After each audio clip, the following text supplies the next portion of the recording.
আসসালামু আলাইকুম রহমতুল্লাহি ওবারাকাতু। আসসালামু ওয়াসসালাতু আলা আশরাফিল আম্বিয়া ওয়া নাবিয়িনা মুহাম্মদ ওয়া তাবিন ওয়া আজমাইন। রব্বি ইশরাহ লি সাদরি ওয়া ইয়াসসির লি আমরি ওয়াহলুল উকদাতাম মিন লিসানি ইয়াফকাহু কওলি। রব্বি জিদনি ইলমা রব্বানা জিদনা ইলমা রব্বানা জিদনা ইলমা। আলহামদুলিল্লাহ, আমরা লাস্ট ক্লাসে আয়াত নাম্বার 165 পর্যন্ত আলোচনা করেছিলাম। তো আজকে আমরা এখানে 165 এর এই আলোচনাটা থেকে আরেকবার শুরু করতেছি। তো আমরা লাস্ট ক্লাসে যেটা দেখছিলাম যে আল্লাহ সুবহানাহু ওয়া তাআলা রাসূলদের সম্পর্কে বলছেন 164 165 এগুলোতে, যে উম, মানে এরকম ছিল কথাটা যে প্রফেটরা কখনো তাদের আচার আচরণ বা কথাবার্তায় আমরা কখনোই কোনো অন্যায় অসঙ্গত ব্যবহার আমরা দেখতে পারবো না। হ্যাঁ, এবং এটা আল্লাহ সুবহানাহু ওয়া তাআলা শুধু রাসূল মুহাম্মদ সাল্লাল্লাহু আলাইহি সাল্লামের জন্যই না, পূর্ববর্তী আগের নবীদের জন্য এই সত্যতাটা, এটা যে এই এই যে এই স্টেটমেন্টটা যে সত্য, যে নবী রাসূলরা সকল সময়ই সঠিক এবং সত্য পথের উপরে ছিল, এই কথাটা আল্লাহ সুবহানাহু ওয়া তাআলা আবারও কোরআনে আমাদেরকে এটা উল্লেখ করে দিলেন। হ্যাঁ, যে আমাদেরকে স্মরণ করায় দিলেন। তো এবং এখানে আরো বলা হলো যে যদি কেউ কোনোভাবে যেটা ধারণা করতেছিল মানুষ, যেটা সেই সময়ে খারাপ ধারণা করেছিল রাসূল সাল্লাল্লাহু আলাইহি সাল্লাম সম্পর্কে, যে মালের একটা অংশ তিনি রেখে দিচ্ছেন, বা উপরে যেটা আমরা বলি যে ক্রিমটা উনি রেখে বাকিটা আমাদেরকে দিচ্ছেন। হ্যাঁ, এরকম যেরকম ধারণা হয় যে সবচেয়ে ভালোটা উনি রেখে বাকিটা আমাদেরকে দেওয়া হতেছে, এই যে ধারণাটা ছিল, মানুষের ভুল ধারণাটা ছিল। তো এইগুলাকে আল্লাহ সুবহানাহু ওয়া তাআলা নস্যাৎ করে কিন্তু এখানে আমাদেরকে এই আয়াতগুলাকে বললেন। এবং রাসূল মুহাম্মদ সাল্লাল্লাহু আলাইহি সাল্লামের যে মানে ইয়াটা, তার যে কার্য পরিচালনার সময় তার উদ্দেশ্যটা কি থাকতো সব সময়, তার উদ্দেশ্যটা সব সময় থাকতো হচ্ছে আল্লাহ সুবহানাহু ওয়া তাআলার সন্তুষ্টি। যেমন এখানে এই আয়াতগুলো আলোচনার সময় আমরা এই জায়গাটা বলেছিলাম কিনা, আমি আবার একটু রিপিট করতেছি যে রাসূল সাল্লাল্লাহু আলাইহি সাল্লামের প্রত্যেকটা কাজের পেছনেই কি ছিল? আল্লাহ সুবহানাহু ওয়া তাআলার সন্তুষ্টি। এটা আমরা দুই একটা জিনিস যদি অ্যানালাইজ করি তাহলে আমরা বুঝতে পারবো। যেমন একটা জিনিস দেখেন যে একবার আমরা জানি যে এই যে আম, আহ, যারা এরকম ধারণা করতেছিল যে রাসূলুল্লাহ সাল্লাল্লাহু আলাইহি ওয়াসাল্লাম অনেক কিছু রেখে দিচ্ছেন যুদ্ধের সময় নিজের জন্য, নিজের সম্পত্তি হিসাবে, তাহলে দেখেন ওনাদের তো তাহলে, ওনার বা ওনার ফ্যামিলির তো তাহলে কোনো অভাব থাকতো না। কিন্তু আমরা জানি যে উনি তো খুবই নিঃস্ব অবস্থায় মতো করে উনি জীবনযাপন করেছেন, তাই না?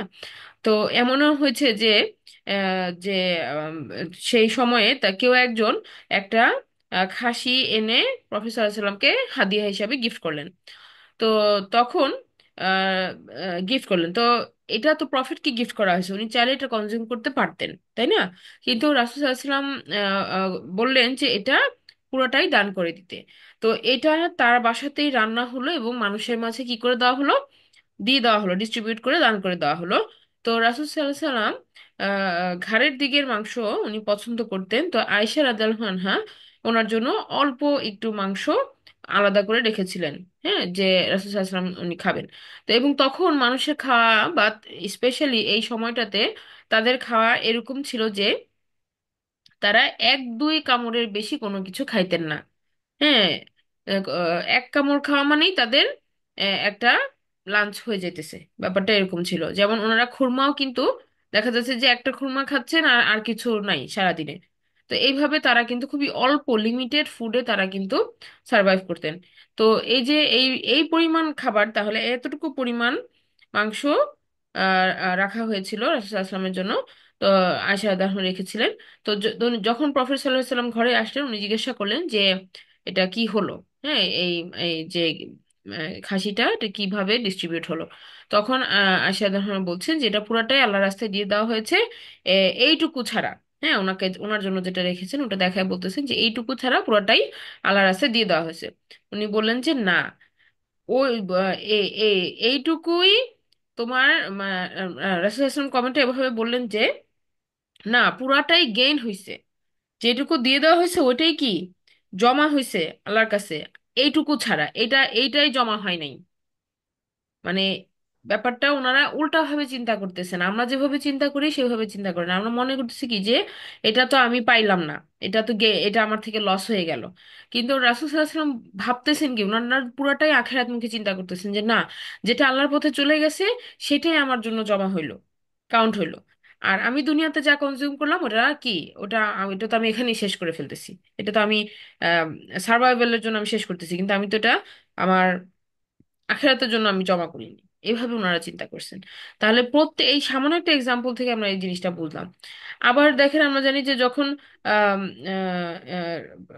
প্রফেসর সাল্লামের কাছে যখন ওনার মেয়ে ফাতেমা যখন এসে বললেন যে আমার বাসায় এরকম খাবার নাই, হ্যাঁ, বা আমার আমার খুবই কষ্ট হচ্ছে, তখন রাসূল সাল্লাল্লাহু আলাইহি ওয়াসাল্লাম কিন্তু ওনাকে কোনো ধন সম্পদ বা এগুলো কিছু দিলেন না, বরং কি বললেন যে তাকে জিকিরের জন্য পরামর্শ দিলেন, তাই না? যে সুবহানাল্লাহ, আলহামদুলিল্লাহ, এগুলো আরো বেশি অ্যামাউন্টে আল্লাহর জিকির বা স্মরণ করার জন্য তাকে পরামর্শ দিলেন। এটা একটা ঘটনা থেকে আমরা তাহলে বুঝতেছি যে প্রফেটদের মানে পুরো ধারণাটাই ছিল আখিরাত মুখী এবং আল্লাহ সুবহানাহু ওয়া তাআলার সন্তুষ্টি। দ্বিতীয় যেটা উহুদ যুদ্ধের সাথে লিঙ্কড, সেটা হচ্ছে দেখেন যে যখন আমরা জানি যে উহুদ যুদ্ধের সেকেন্ড ফেজে যখন জখম অবস্থায় যখন সাহাবীরা ছিলেন, হ্যাঁ, ওনারা যখন আহ, অনেক বেশি এই শহীদদের ভার যখন ওনারা বহন করলেন, অলরেডি এই শহীদদের লাশগুলো আসা শুরু হয়েছে। তো এরকম অবস্থায় যখন ওনারা আছেন, তখন রাসূল সাল্লাল্লাহু আলাইহি সাল্লাম যখন সেকেন্ড টাইম কল করলেন যে কুরাইশদেরকে ধাওয়া করতে এবং একটা নির্দিষ্ট জায়গার কথা বলেন যেখানে যে জমায়েত হতে, তখন কিন্তু সাহাবীরা কি করলেন যে রাসূল সাল্লাল্লাহু আলাইহি সাল্লামের আদেশকে মান্য করে তারা ওই জায়গায় চলে গেলেন। এখন যে কেউ আপনার যদি আহ, মানে দুনিয়ার চোখ দিয়ে দেখেন, তাহলে দেখেন যে কেউ এটাকে একটা কি বলবে যে এটা কোনো স্ট্র্যাটেজি হলো না, হ্যাঁ, এটা সুইসাইডাল একটা অ্যাটেম্প ছিল। কারণ এই মানুষগুলো যুদ্ধে আপনার মানে অনেক বেশি জখম অবস্থায় আছে, তাদের এখন কোনো স্ট্রেংথ নাই, শক্তি নাই, হ্যাঁ। তো এখন এই মুহূর্তে তাদেরকে যুদ্ধে পাঠানো মানে হচ্ছে মানে আমরা বলি না যে আহ, মানে কতল হওয়ার উদ্দেশ্যেই যাওয়া, এরকম আর কি ব্যাপারটা হয়ে গেল। কিন্তু প্রফেট সাল্লাল্লাহু আলাইহি সাল্লাম এবং বাকি সাহাবীদের উদ্দেশ্যটা কি ছিল? আল্লাহর সন্তুষ্টি। সো তারা ওখানে বিজয় লাভের জন্য যাইতেছিল না। তার না, ওনাদের কোনো উদ্দেশ্য এরকম ছিল না যে আমি যে আমি গেলেই বিজয় হবে বা আমি যে বিজয় নিয়ে আসব, হ্যাঁ, বা বিজয়ের মাধ্যমে আমরা এটা এটা করব, এরকম কোনো টার্গেট বা প্ল্যানিং তাদের ছিল না। আল্লাহ সুবহানাহু ওয়া তাআলার নির্দেশে যেভাবে যেটা করতে বলছেন প্রফেসর সাল্লাম সেভাবেই করেছেন, এবং প্রফেসর সাল্লাম যেটা করতে বলছেন বাকিদের কাজ হচ্ছে কি সেটাকে 100% এক্সিকিউট করা। হ্যাঁ, কারণ আমরা জানি যে আল্লাহ রাসূল যেটা বলতেছেন এটা তা আল্লাহর অনুমতির বাইরে না। হ্যাঁ, উনি ওভাবেই এই সব কিছু প্ল্যান। তো এই যে দেখে যে ওই মুহূর্তে তারা যখন ওখানে গেল, আল্লাহ সুবহানাহু ওয়া তাআলা কি বলেন যে তাদের উপরে কোনো ক্ষতি আপতিত হয় নাই, কোনো কিছু তাদেরকে টাচ করে নাই, কোনো ক্ষতি তাদেরকে টাচ করে নাই। তো সেটা তো তারা জানতো না, তারা তো জানতো যে তারা শহীদ হতেই যাচ্ছে। কারণ ওইখানে ওই মুহূর্তে কুরাইশদের সামনে যাওয়া মানে হচ্ছে কি তাদের তাদেরকে চাইলেই কুরাইশরা কি করতে পারতো সে সময়ে, মানে নর্মাল ভিজুয়াল ভাবে আমরা যেটা বুঝি যে তারা শহীদ হয়ে যেত ওখানে। কিন্তু ভয়ে আল্লাহ সুবহানাহু ওয়া তাআলা এমন ভাবে ভয় ঢুকাই দিছে কুরাইশদের মধ্যে যে তারা আর ব্যাক করে নাই, তারা মক্কাতে ফেরত চলে আসছে। কিন্তু প্রফেট সাল্লাল্লাহু আলাইহি সাল্লামের এজেন্ডাটা কি ছিল আমরা সেটা বোঝার চেষ্টা করি, সেটা হচ্ছে কি আল্লাহর সন্তুষ্টি। এবং সাহাবীরাও তাই, যে তারা আল্লাহর সন্তুষ্টির জন্য ওই যুদ্ধের ময়দানে চলে গেছেন। ওখানে আর কিছু ছিল না যে আমরা গনিমতের মাল পাবো বা কিছু পাবো বা আমি পুরো বিজয় পাবো। They didn't know anything about this. Okay, এখন আমরা আসি আয়াত নাম্বার 165 এ, যেটা বলা হচ্ছে আউযুবিল্লাহি মিনাশ শাইতানির রাজিম, বিসমিল্লাহির রহমানির রহিম। বলা হচ্ছে আওয়ালাম্মা আসবাতকুম মুসিবাতুন কদ আসাবতুম মিসলাইহা কুলতুম আন্না হাযা। অথবা বলা হচ্ছে যে যখন কোনো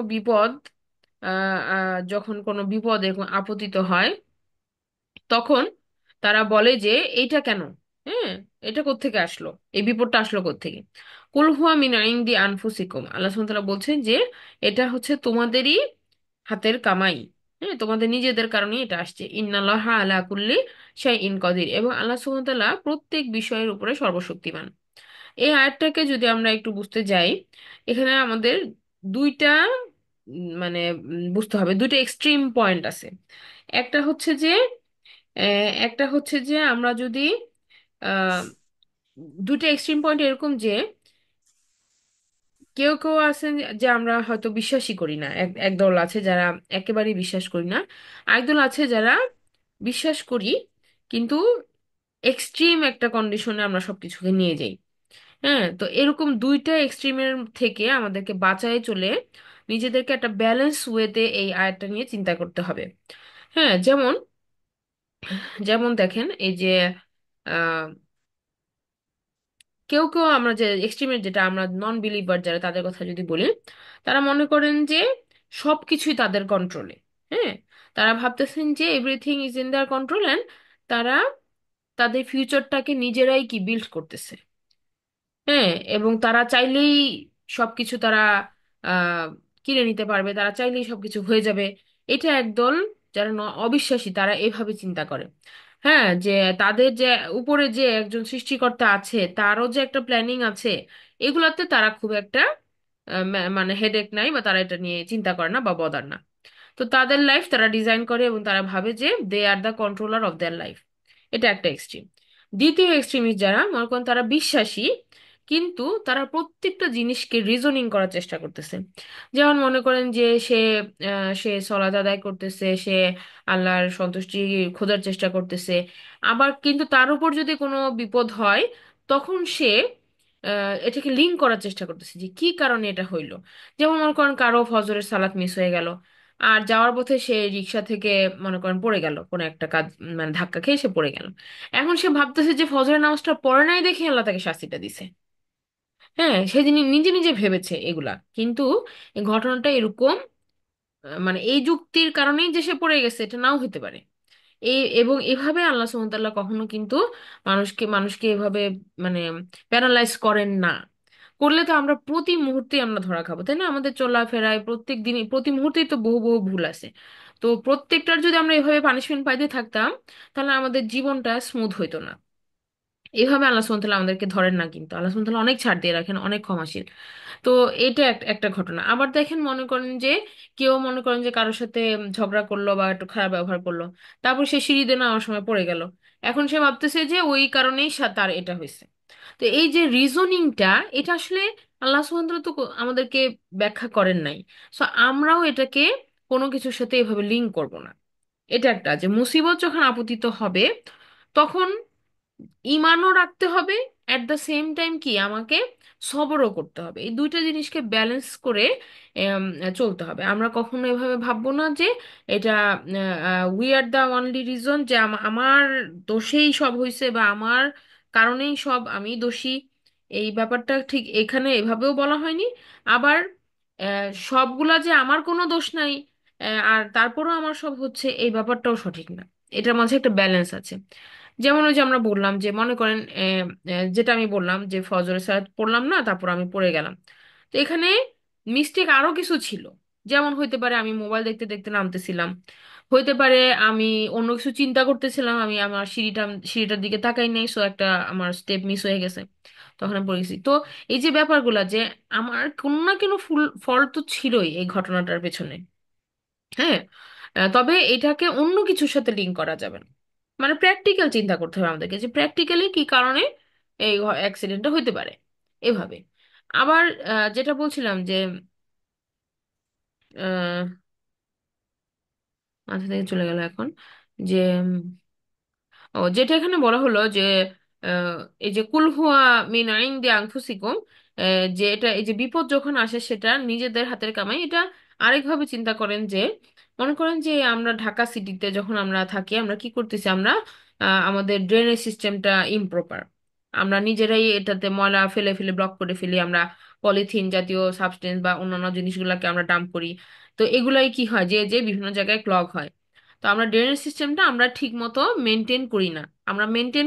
আমরা ময়লা আবর্জনা উল্টাপাল্টা ফেলাই দেই। তো এগুলো যে যে জায়গায় জায়গায় ব্লক হয়। এখন যখন বর্ষার দিন আসে, তখন বৃষ্টিতে কি হয়, ঢাকা শহরে পানি উঠে যায় অল্প বৃষ্টিতেই। হ্যাঁ, বা আগের ক্যাপাসিটির তুলনায় মানে এখন আর বৃষ্টি ধারণ ক্ষমতা নাই, পানি ধরে যায়।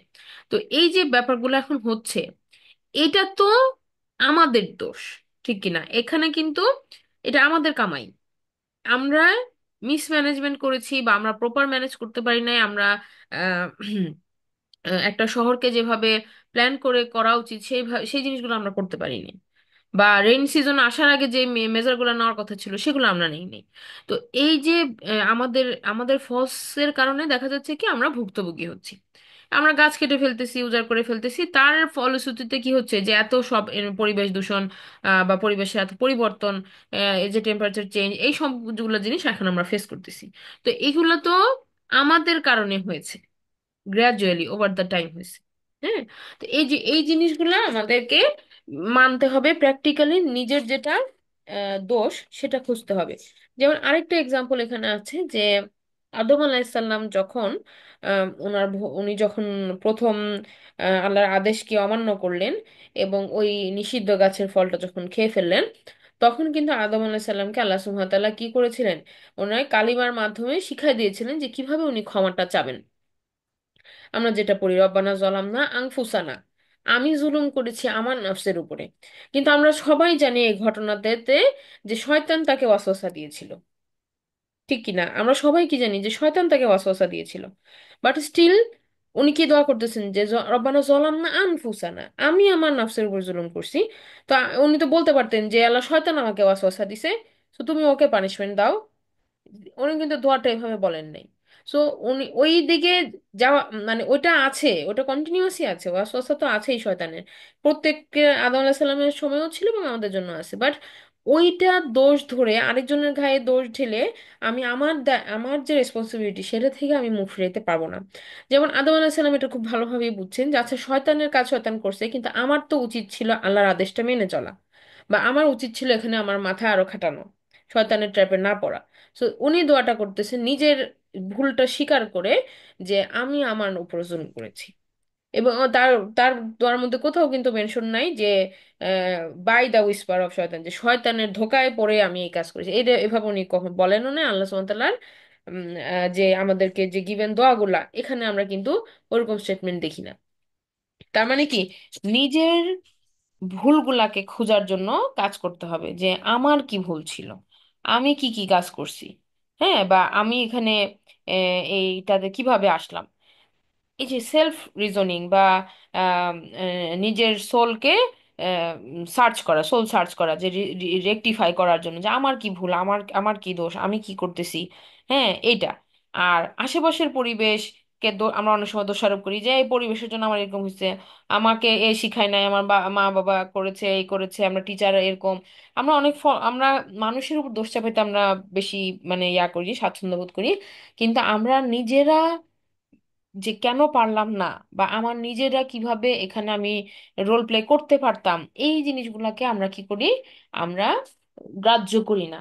যার কারণে দেখা যাচ্ছে যে আহ, উম, মানে আমরা পরিস্থিতি থেকে পরিত্রাণ পাই না, পরিস্থিতি থেকে আমরা উত্তরণ সহজে করতে পারি না। হ্যাঁ, কারণ আমি তো নিজেকে রেকটিফাই করতেছি না, আমি আরেকজনের দিকে আঙ্গুল তুলতেছি। তো এইভাবে করতে করতে দেখা যাচ্ছে যে আমরা জিনিসটাকে আরো বেশি ক্লামজি করি। তো আল্লাহ সুবহানাহু ওয়া তাআলা কিন্তু এখানে বলে দিচ্ছেন যে দেয়ার ইজ সামথিং, যেটা আমার সংশোধিত হওয়া উচিত। তবে আমি সব জিনিসের রিজন খুঁজতে যে নিজে নিজে চিন্তা করবো না, কারণ বেশি আমি যতই ধারণা করব, আল্লাহ বলছেন সূরা হুজুরাতের মধ্যে যে অতিরিক্ত যেগুলো আমরা ধারণা করি, মানুষের নামে চিন্তা করি, কল্পনা করি, এগুলো সবই হচ্ছে গুনাহ। হ্যাঁ, ধারণা থেকে বেঁচে থাকার জন্য আমাদেরকে বলা হয়েছে যে ধারণা করা যাবে না, অন্যের নামে মন্দ ধারণা করা যাবে না, ভালো ধারণা করতে হবে। হ্যাঁ, যে কাউকে ভালো গুড হিসাবে চিন্তা করতে হবে এবং মন্দ কিছু কারণ নামে ভাবা যাবে না, বরং নিজেকে সংশোধন করতে হবে। এই দুটা আয়াতকে মিলে কিন্তু আমরা এই জিনিসটা দেখলাম। এখন দেখেন আয়াত নাম্বার 166-এ আল্লাহ সুবহানাহু ওয়া তাআলা বলতেছেন যে ওয়ামা আসাবাকুম ইয়াউমাল তাকাল জামআনি বিইজনিল্লাহ ওয়ালিয়া আলামাল মুমিনিন। বলা হচ্ছে যে এবং যা কিছু আপতিত হয়েছে সেই দিন তোমাদের উপরে, হ্যাঁ, তোমাদের দুই দলের উপরে, সেটা আল্লাহর অনুমতি ক্রমেই হয়েছে। এবং এবং এটা এই কারণে যে ওয়ালি ইয়া আলামাল মুমিনিন, আল্লাহ সুবহানাহু ওয়া তাআলা যেন চিনতে পারেন যে মুমিনদেরকে। হ্যাঁ। তো আল্লাহ সুবহানাহু ওয়া তাআলা আল্লাহ সুবহানাহু ওয়া তাআলা তো চিনেনি। তো মুমিনরাও যেন কি বুঝতে পারে তাদের সম্পর্কে, যে তাদের লেভেলটা আসলে কোথায়। আচ্ছা না, আমরা তো সব সময় দাবি করতেছি যে আমি এটা, আমি সেটা, বা আমি আছি আল্লাহর পথে, কিন্তু যখন পরীক্ষা আসে তখন দেখা যায় যে আমরা ফেল করতেছি। পরীক্ষায় আর পাশ করতে পারতেছি না। হ্যাঁ, তো এরকম যে স্টুডেন্ট সময় আমরা যেরকম থাকি যে আমি সব পারি, পরীক্ষার হলে গেলে দেখা যায় যে আর আনসার করে বের হতে পারতেছি না। তো এরকম আমাদের আমাদের অবস্থা তো এরকম যে আমরা ভাবতেছি যে আমরা সবই করতেছি, কিন্তু দেখা যাচ্ছে যে দিন শেষে আমাদের আউটকাম জিরো। তো এই এই জিনিসটা আল্লাহ সুবহানাহু ওয়া তাআলা এখানে বলতেছেন যে যে আমাদেরকে বুঝতে হবে যে আমাদের আসলে লেভেলটা কোথায়।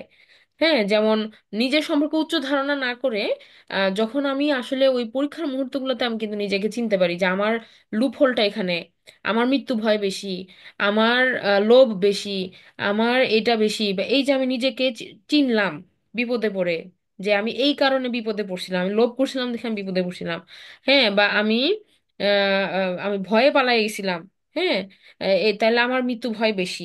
হ্যাঁ, এই জিনিসটা আমাকে ওভারকাম করতে হবে। এই যে নিজেকে আমরা আমাদের ভুলগুলাকে আমরা ধরতে পারবো তখন। তো এখানে একইভাবে উহুদের যুদ্ধে আল্লাহ সুবহানাহু ওয়া তাআলা এটা অ্যালাউ করছেন যেন মুসলিমরা তাদের ভুলগুলাকে ধরতে পারে এবং রেকটিফাই হতে পারে। এবং এখানে দুইটা দল যেটা বলা হয়েছে, একটা হচ্ছে যে কুরাইশদেরও বিপর্যয় হয়েছে এবং তাদেরও কি মুসলিমদেরও বিপর্যয় হয়েছে। তো দুই পক্ষেরই দুই পক্ষের উপরে যা আপতিত হয়েছে সবটাই আল্লাহর অনুমতি ক্রমে হয়েছে। তো আল্লাহর অনুমতি ব্যতীত কোনো কিছুই হয় না। আল্লাহ সুবহানাহু ওয়া তাআলার অনুমতি ব্যতীত কোনো কিছু হয় না। এই যে আল্লাহ সুবহানাহু ওয়া তাআলা যদি চাইতেন, তাহলে আল্লাহ সুবহানাহু ওয়া তাআলা কি করতেন? যুদ্ধের ময়দানে রাসূলকে না পাঠিয়েই তো বিজয় দিয়ে দিতে পারতেন। হ্যাঁ, কিন্তু আল্লাহ সুবহানাহু ওয়া তাআলা তো সেটা করেননি। আর রাসূল সাল্লাল্লাহু আলাইহি সাল্লাম যুদ্ধের ময়দানে গেলেন, তো উনি তো কোনো একটা সিকিউর জায়গা থেকেও কমান্ড করতে পারতেন, কিন্তু উনি সরাসরি ব্যাটেল ফিল্ডে ছিলেন। হ্যাঁ, এটাও দেখেন যে একজন মানে একজন নেতার কত সুন্দর যে আহ, গুণাবলী, যে আমরা কি দেখি, যে আমরা দেখি যে মানে এরকম একজন প্রফেট কে যেরকম সিকিউরিটি বা যেরকম ইয়ার মধ্যে রাখার কথা সেটা তো অন্য লেভেলেরই। তবে এমনি তো নর্মালি আমরা দেখি যে একজন এমপি এমপি বা মিনিস্টার যারা, তাদেরকেই তো কত গাড়ির বহরের প্রোটেকশন দিয়ে আনা হয়। হ্যাঁ, they never come in expose. বা যুদ্ধের ক্ষেত্রে তারা কখনোই তো নিজেরা নামে না, তাই না? তারা তারা কি করে, তারা তাদের সোলজারদের পাঠায়, দেশের বাহিনীকে পাঠায়। তো এভাবে আরেক দল যে তাদের জন্য যুদ্ধ করে, কিন্তু তারা কিন্তু নিজেরা ঘরের ভিতরে সিকিউর থাকে। এরকম একটা তাদের ইয়া, যে তারা কিন্তু সরাসরি কখনো নামে না।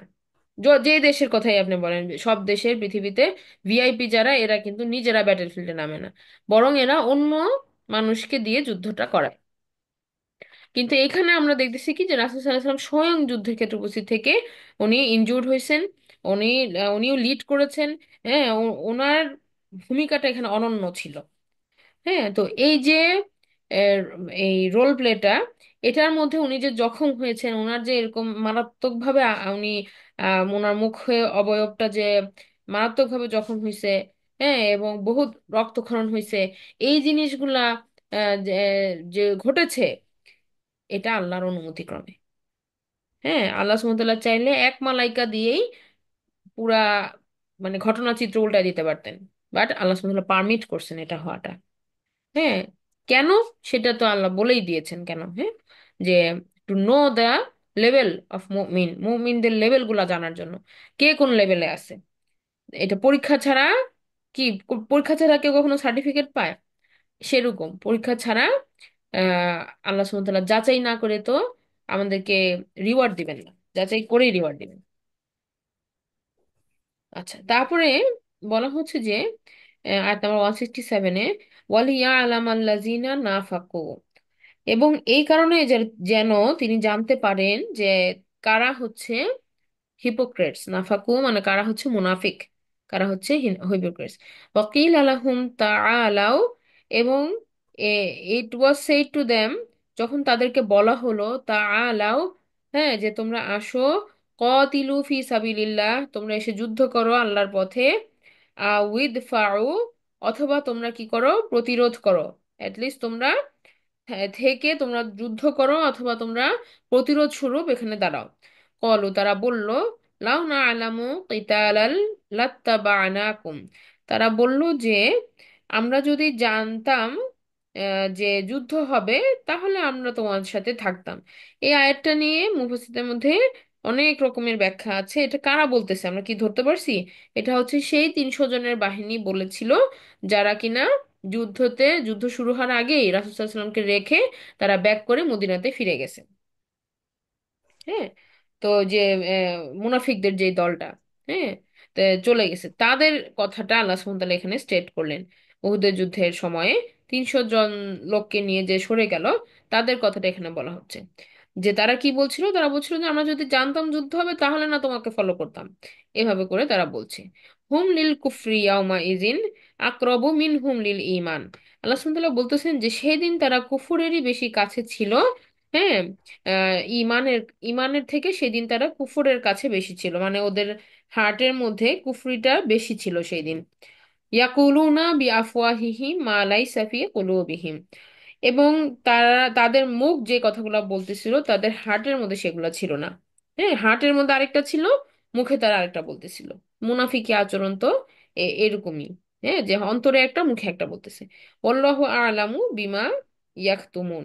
এবং আল্লাহ সুবহানাহু ওয়া তাআলা খুব ভালো মতোই জানেন যা তারা ধারণ করে অন্তরের ভিতরে, যা তারা হাইড করার চেষ্টা করে, বা যা তাদের অন্তরের চিন্তা, কিন্তু মুখের এক্সপ্রেশন আলাদা, আল্লাহ সুবহানাহু ওয়া তাআলা সবটাই জানেন। তো এখন এদের আসলে অসুবিধা গুলা কি ছিল? হ্যাঁ, আমরা যদি এটা দেখি যে এই বাহিনীর এই 300 জন যারা কুফরি করে, কুফরির ইয়াটাই তো তাদের বেশি ছিল, আল্লাহ সুবহানাহু ওয়া তাআলা এখানে বলতেছেন। তো তাদের পয়েন্ট অফ ভিউটা তারা এইভাবে এক্সপ্রেস করার চেষ্টা করছে যে আহ, যখন এই যে এটা বললো যে আমরা যদি জানতাম যুদ্ধ হবে তাহলে আমরা এই লাইনটাকে অনেকভাবে মুফাসসিরিনে কেরাম লিঙ্ক করার চেষ্টা করছেন যে এটা কেমন একটা স্টেটমেন্ট তারা বললো, যে যুদ্ধ হবে মানে যুদ্ধের জন্যই তো যাইতেছিলা। হ্যাঁ, তো যুদ্ধ তো হচ্ছেই, তা আবার তুমি ব্যাক করে আসতেছেন কেন? তো এখানে তারা বলতে চাচ্ছিল কি, তো তারা এভাবে বলতে চাচ্ছে যে এটা তো আসলে যুদ্ধ না। হ্যাঁ, এ বা এটা তো সত্যিকারের যুদ্ধ না, এটা তোমাদের তোমাদের দলগত সমস্যা। হ্যাঁ, এটা বুঝাইতে চাইছে তারা। এবং তখন বলছে যে আমরা মদিনাবাসী কেন এটার মধ্যে ইনভলভ হব। তো এভাবে তারা এই যুদ্ধটার ব্যাপারে, হ্যাঁ, মানুষের এই 300 জনকে যে তারা কনভিন্স করছে, 300 জনের মধ্যে একটা কনফিউশন বা একটা আহ মানে এমন ভাবে ঘটনাটা ব্যাখ্যা করছে যে মানুষ তখন ডিমোরালাইজড হয়ে গেছে, যে তাহলে আমি যাব কেন এটার মধ্যে। এইটা যে তখন তারা বলতেছে যে যে এটা তো আসলে মদিনাবাসীর সমস্যা না, এটা কুরাইশদের সাথে এই যে যারা আসছে হিজরত করে তাদের সমস্যা। হ্যাঁ, তো আমরা এটার মধ্যে ইনভলভ হয়ে আমরা কেন মারা যাব, আমরা কেন এখানে ফাইট করব? এটা তারা বলতেছে এটা তো আমাদের যুদ্ধ না। হ্যাঁ, এটা তো যুদ্ধ না, যুদ্ধ হলে আমরা যাইতাম, এটা তো আমাদের যুদ্ধ না কোনো, এটা তোমাদের মধ্যে একটা ইয়া হইতেছে এখানে, সমস্যা হইতেছে এখানে। তো এটা একটা। এরপরে তারা আবার বলতেছে যে এটা তো আসলে কোনো যুদ্ধ না। যে যুদ্ধ কোনটা যেটাতে আমার জয় পরাজয়ের সম্ভাবনা থাকবে? এটা তো একটা সুসাইডাল গেম। এটা একটা কি সুইসাইডাল গেম। এটা একটা তোমরা মানে এমন ভাবে যাইতেছো যে ওখান থেকে আর ফিরে আসা যাবে না। হ্যাঁ, তো এই সুইসাইডাল গেমে আমরা নাই। এটা তারা বোঝানোর চেষ্টা করতেছে যে আহ, যে এখানে আহ, জয়ের সম্ভাবনা কোথায়? হ্যাঁ, এত 10,000 ভার্সেস 1,000, এটা তো মানে ইম্প্যারালাল। এটা তারা এভাবে মিন করছে এবং সো দে কুইট। আরেকটা হচ্ছে যে তারা বলতে চাচ্ছে যে যে ওপেন ফিল্ডে যুদ্ধ এটা আমরা পারি না। হ্যাঁ, আমরা তো চাইছিলাম যে শহরের মধ্যে থেকে আমরা যুদ্ধটা করব, তো সেটা তো হলো না। তো তো তো এখানে আমরা আর নাই, এই কারণে আমরা এইটার যুদ্ধের মধ্যে আমরা নাই। এটা তো আসলে আমাদের জন্য যুদ্ধ না। হ্যাঁ, আমাদের জন্য যুদ্ধ না বলতে ওই যে আমরা তো শহরের ভিতরে থেকে আমরা ডিফেন্স করতে পারতাম, কিন্তু এখন তো এরকম খোলা ময়দানে যুদ্ধ এটা আমরা পারি না। তো নানাভাবে মুফাসসিরিনে কেরাম এই জিনিসটাকে এক্সপ্লেন করার চেষ্টা করছেন, এক একজন এক এক ভাবে বলছেন।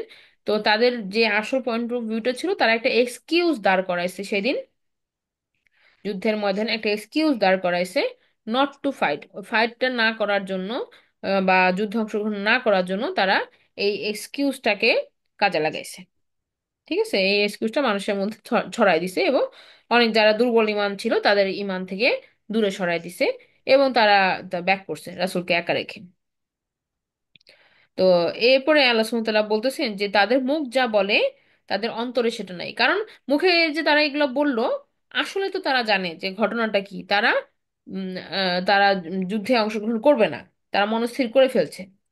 হ্যাঁ, তো এই যে তারা ফিরে আসলো, আমরা আপনাদের মনে আছে কিনা, আমরা একটা আয়াত, কিছু আয়াত আগেই পড়েছিলাম যে আল্লাহর সন্তুষ্টির পথে তারা হাঁটবে নাকি আল্লাহর অসন্তুষ্টির পথে হাঁটবে। তো এই যে যারা ফিরে গেল, তারা তো আল্লাহর সন্তুষ্টির পথে হাঁটলো না। হ্যাঁ, আর যারা যুদ্ধে গেল বা যারা যুদ্ধে যে আল্লাহর পথে যুদ্ধ করলো বা শহীদ হলো, তারা আল্লাহর সন্তুষ্টির পথটাকে খুঁজে পেল। সো এটাকে আল্লাহ সুবহানাহু ওয়া তাআলা বলতেছেন যে তারা যে ফিরে আসলো একটা এক্সকিউজ দিয়ে, এটা লেম এক্সকিউজ ছিল। সো এটা তাদের অন্তরের কথা না। হ্যাঁ, এই ঘটনাটা তাদের অন্তরের কথা না, এবং আল্লাহ জানেন তারা আসলে অন্তরের ভিতরে কি ধারণ করে।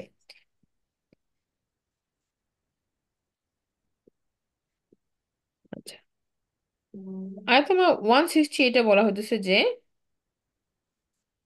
তারা বলতো এরকম যে আল্লাযীনা ক্বালু লিইখওয়ানিহিম, তারা তাদের ভাইদেরকে বা যারা তাদের সহচর ছিল ভাইদেরকে বলতো যে ওয়াকআদু লাউ আতাউনা মা কুতিলু, তোমরা যদি আমাদের সাথে থাকো, বা আমাদের সাথে যদি থাকতা, তাহলে তোমরা আজকে মারা যেতে না।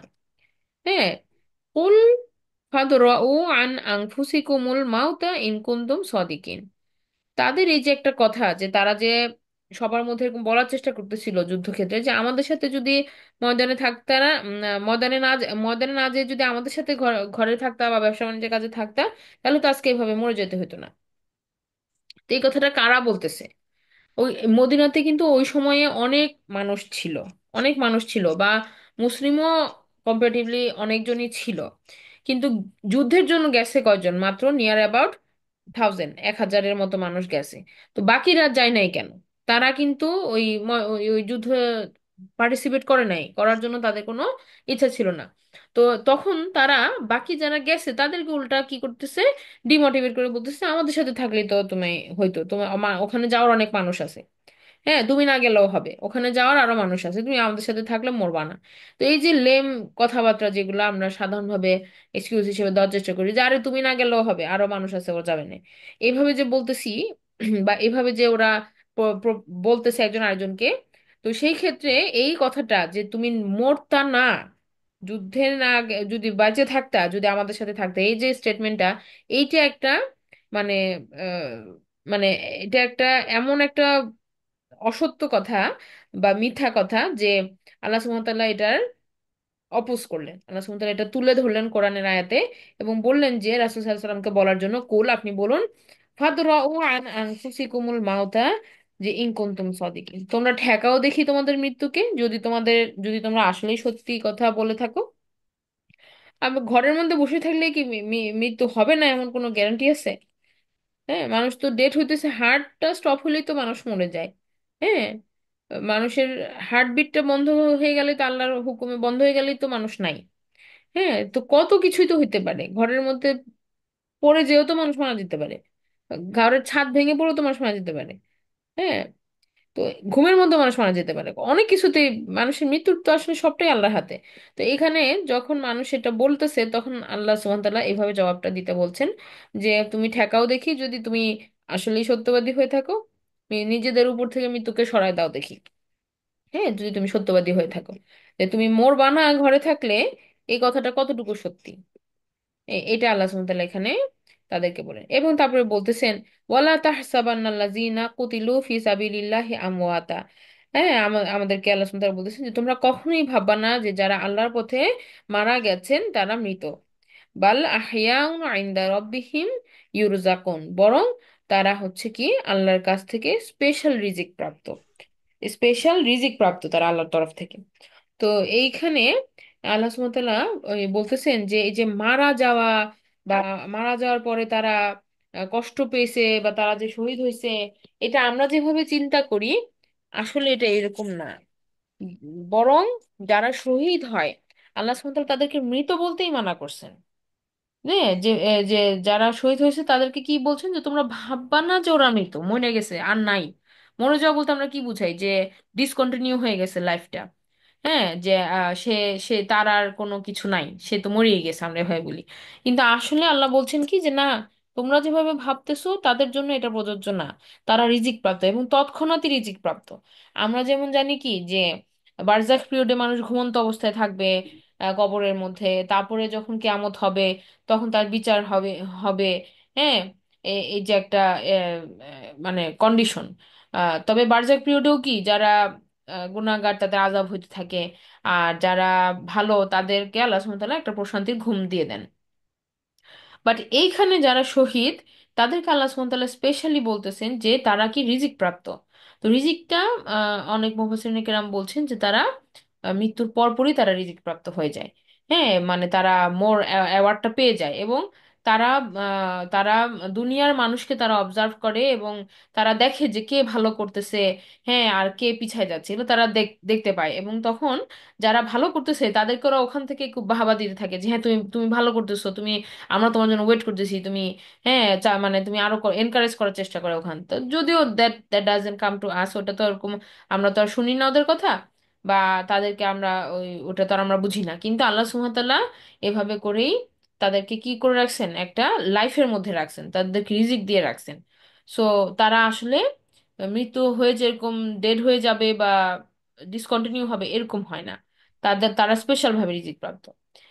তো আরেকটা যেটা হচ্ছে যে মৃত্যুর ব্যাপারটা আমরা যেভাবে চিন্তা করি যে সেটা আসলে এই ব্যাপারটা এরকম না। যদিও আমার এটা নিয়ে অত জ্ঞান নাই, আমি আগেই বলতেছি, কিন্তু আমি মানে নাইম স্যারের থেকে আমি যেটা শুনছি যে স্যার এভাবে বলতেছিলেন যে আমরা যে মনে করি যে মৃত্যু যন্ত্রণা অনেক বেশি, মৃত্যু যন্ত্রণায় মানুষ কষ্ট পাবে অনেক, এই ব্যাপারটা ঠিক এরকম না। যেমন এক যদিও এটা মানে স্বপ্নের মধ্যেই এক মা গাজাতে তার বাচ্চাটার গায়ে গুলি লাগার পরে তিনি দেখছেন যে তার বাচ্চাটা লুটায় পড়ছে।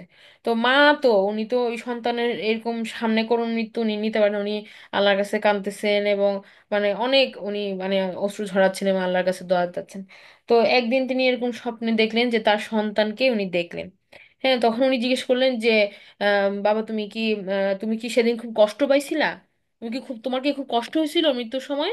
তখন বাচ্চাটা বলতেছে যে না মা, আমি তো দৌড়াচ্ছিলাম, আমি হঠাৎ দেখি যে আমি জান্নাতে দৌড়াইতেছি। ও তো শহীদ হয়ে গেছে, এবং মানে ওই কথাটা যে তার মায়ের জন্য একটা প্রশান্তি ছিল, যে সে যে এত আনার কাছে যে এত কাঁদতেছে, এত ইয়া করতেছে, যে ওই যে একটা তাকে আল্লাহ সুবহানাহু ওয়া তাআলা একটা প্রশান্তি দিছেন একটা ড্রিমের মাধ্যমে বা একটা স্বপ্ন দেখানোর মাধ্যমে। কিন্তু এই যে দেখেন এই বাচ্চাটা বলতেছে কি যে আমি তো দৌড়াইতেই আসিলাম তোমার দিকে, তো আমি তো এর মাঝখানে সে গুলি খেয়ে মারা গেছে, কিন্তু সে বলতেছে যে আমি দেখতেছি আমি জান্নাতে দৌড়াইছি, মানে সেটা কন্টিনিউ হয়ে গেছে লাইক দিস। আরেকটা হচ্ছে যে এই যে হামজা রাদিয়াল্লাহু আনহুকে যে এভাবে করে তার মরদেহটাকে ডিফর্ম করা হয়েছে। মানে এটাও মুফাসসিরিনে কেরাম বলতেছেন যে after death he didn't feel anything. ওনার মৃত্যু হয়ে যাওয়ার পরে ওনার বডিকে যাই করা হয়েছে উনি এটাতে কোনো, ওনাকে আর ফার্দার কোনো কষ্ট ওরা দিতে পারে নাই। হ্যাঁ, কারণ আল্লাহ সুবহানাহু ওয়া তাআলা ওনাকে কি করে ফেলছেন, জান্নাতে নিয়ে ফেলছেন, এরকম আর কি। তো আলহামদুলিল্লাহ, আমি এটুকু আমার আমার যেটুকু বুঝে আসলে আমি বললাম। আল্লাহ ক্ষমা করুন যদি ভুল ত্রুটি থাকে। আমরা শেষ করে দিচ্ছি, আমাদের টাইমটাও শেষ। সুবহানাকা আল্লাহুম্মা ওয়া বিহামদিকা আশহাদু আল্লা ইলাহা ইল্লা আনতা আস্তাগফিরুকা ওয়া আতুবু ইলাইক। আসসালামু আলাইকুম ওয়া রাহমাতুল্লাহি ওয়া বারাকাতুহু।